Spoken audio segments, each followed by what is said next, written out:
na siya. Diba? Charan! Wow! Ang ating kimchi fried rice. Wow! Eto. At pwede natin ihakpag sa kanya. No, just only for today. Oh my God. I'm sorry. Okay.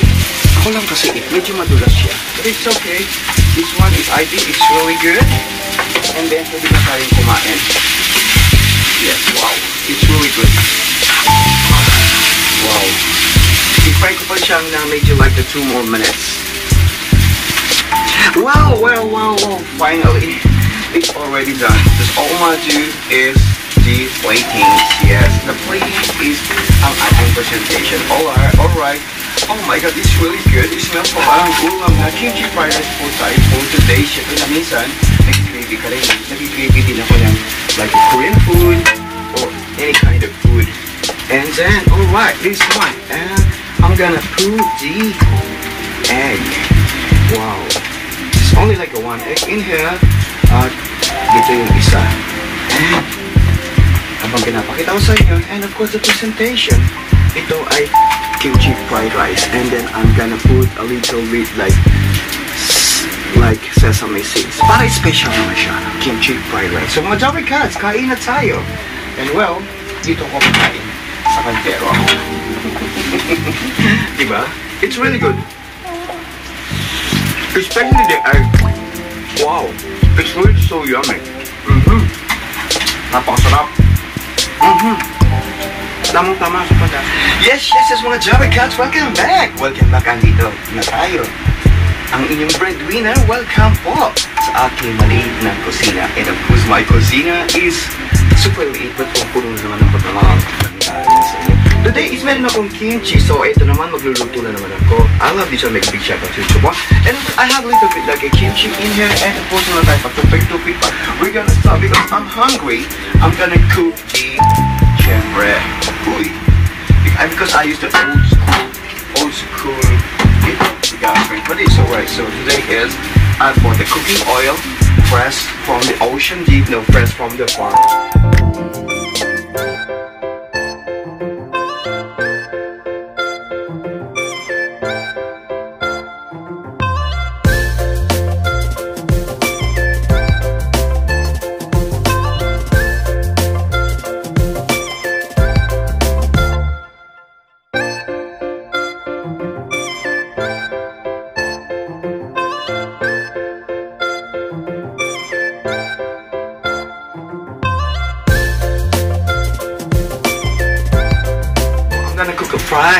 Fried egg. You know the egg is rich in protein. Did you know that? Yes, I'm gonna teach you how to cook kimchi fried rice. So wala tayo patong-tubig pa mga kaibigan. And maybe we shout out sa inyo kung lahat. And of course today is, what day is in here? It's Sunday. So yeah, it's Sunday in here. So I'm gonna I put already the cooking oil. And of course I'm gonna chop the onion. Yes. And huwag ka na magtaka, meron akong caldero. You know, this caldero came from the Philippines. I love the way I cook rice in here. It's really good. So, marami akong kanin. So, I'm Asian. I love rice. So, I'm gonna cut the onion. Siyempre, magpatay ng onion. Hindi kita puputulin. But it's okay. This one is I'm gonna cut a little bit. I'm gonna cut a little like small pieces. Yes. But well, before anything else, the egg. I'm gonna fry first the egg. And I think the cooking oil is really hot. Alright, I'm gonna cook two eggs for you and for me. And okay. Ay nako, ang buhay nga naman. Eto, ang buhay mahirap. Asa abroad, kailangan need to work hard for the economy. Yes, para makapagpadala tayo ng pera. That's yun ang ating buhay. Yun ang ating buhay. Yes, and I put a little bit like salt. Yes, salt and pepper. And okay, I make a little bit low fire. Oh my God. Kasi basa pa yata yung ating cooking oil. Basa pa yung kawali. Abang sinulito ko siya. But it's alright. This one is really good. Itinitong natin yan. And of course, ilalagay natin sa isang plato or plate. Yes, let's put it sa isang plato. Kasi para makatipid ako ng Yes. I'm gonna cook like a 2 pieces. Yes, look at the egg. Yes, the egg. The left from the right. Where's the egg came from? From the chicken. Where's the chicken came from? Syempre, in the egg.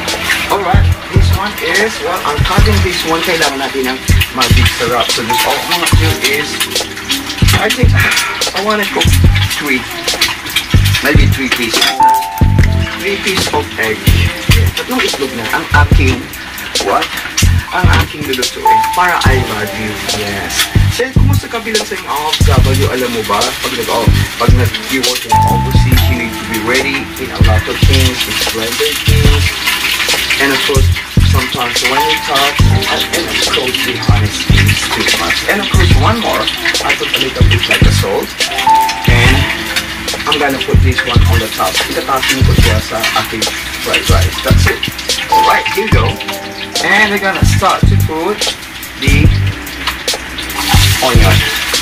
Yes, I don't have garlic, but it's okay.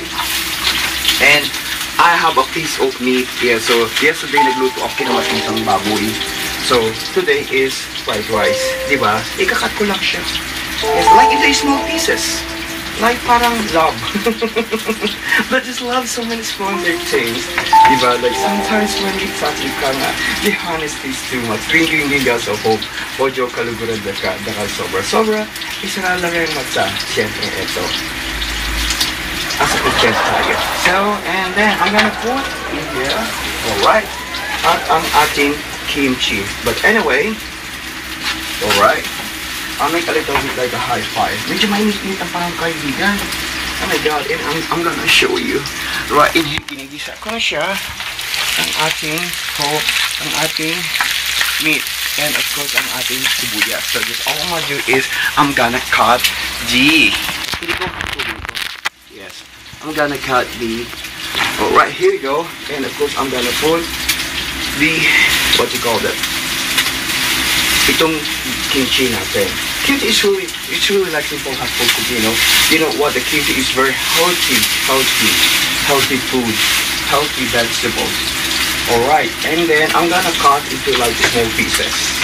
Yes, I'm gonna put in here. At i-fry na natin siya. Well, pwede din natin siya hindi cut actually. It's cut na siya eh. Alright, well, and then that's it. I don't want to like put a lot because later on and I want to cook more. Pagluluto pa ako ng something like a little bit like maybe like what they call that, kimchi chicken. Yeah, this one is kimchi fried rice. Alright, and then I'm gonna put the magic syrup. Kasi kung wala sa magic, walang sa pinawisan ako mga kaibigan. What? Pinawisan talaga ako. And then of course, I forgot to put the oyster, a little bit oyster sauce. Yes, yun. Only oyster sauce lang. Because the oyster sauce is absorb the really taste. Yes, inabsorb yung lasa at magiging masarap siya. Dahil kung lang yung sa mantika, just all we do is we're gonna put a little bit more cooking oil. And of course, we need the rice. Yan. Alright, wow, look at that. And then I want to show you. Let's show you. Look at that. It's really good. Wow, look at that. It was amazing. The kimchi and toast with onion. Wow, and ang inyong lito. Alright, eto. Dandahan lang. Kasi wala tayong cameraman. Ako na rin scriptwriter. And of course, ako na lahat-lahat. Alright. And then we're gonna put a little bit gulo-gulo ko na. Ito. Salt. A little bit salt. Napakalamig. Napakalamig. Uy, you know, it's hot right now. Really? Okay, I'll make a little bit like a rock bar. And it goes the rice. Well, actually, I need this one. Alright. And then we're gonna mash the rice. Yes, syempre. Kailangan natin ito. Para make sure we got leftover, hindi siya mapapanis. And then all I'm gonna do is I need something like a bowl to put in here. At saka itong ating this one. Alright. Yeah, simple hack for cooking siya. Because if you're in India, I'm in Lincoln. Wow, hindi lang pang star margarine. Yes, hindi lang pang bomba star. Hindi lang nagbibenta ng happiness. Yes, hindi lang couch ng puso mo. Well, pwede rin akong tagapagluto ng puso mo. Yes. So, that's enough. And then we're gonna mask. I'm gonna put a little bit like the water. And then we're gonna mask. Ganito lang. Kasi sa Pilipinas, right, we got a leftover rice. And then, I'll not throw it away. Kasi kailangan talaga mag-cook. And then we're gonna pour it in here. At ready na tayo. Ready na. Alright, that's it. And then, ang kalat na. Pag nagluto ka, makalat talaga. Ang init naman. It's hot. Pinabayaan ko siya. Ang init ng kawali. It's alright. It's almost against it might because it's hot. So I put already the ingredients at eto na. Ang ating kimchi rice. Yes. Ganun lang kasi po ang pag-cook yung mga kaibigan. Yes, siyempre. Always you can learn how to cook because if you don't know how to cook, you eat outside. Wow, we cannot afford that. Yes, ganun lang ang buhay natin.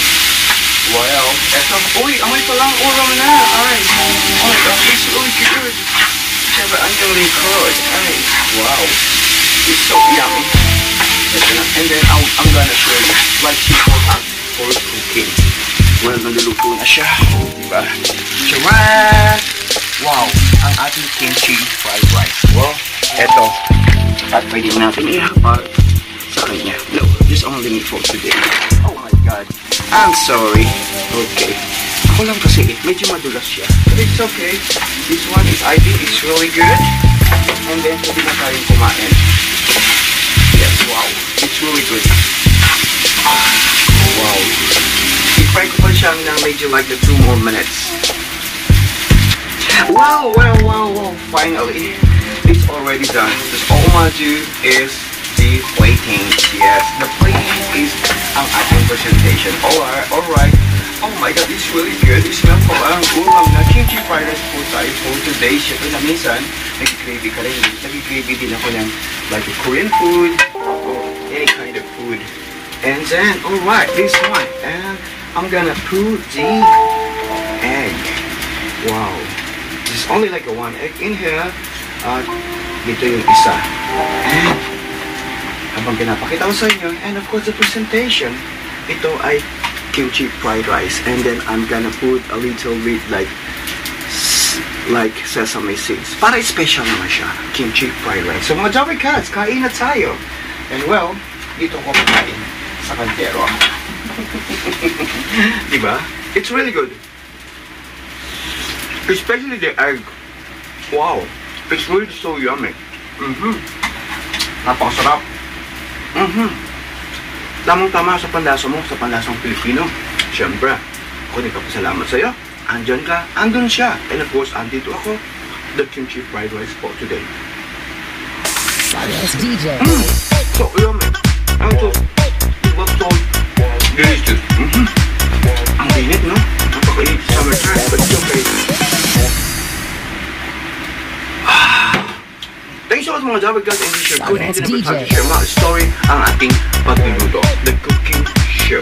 Pampangan, bye bye.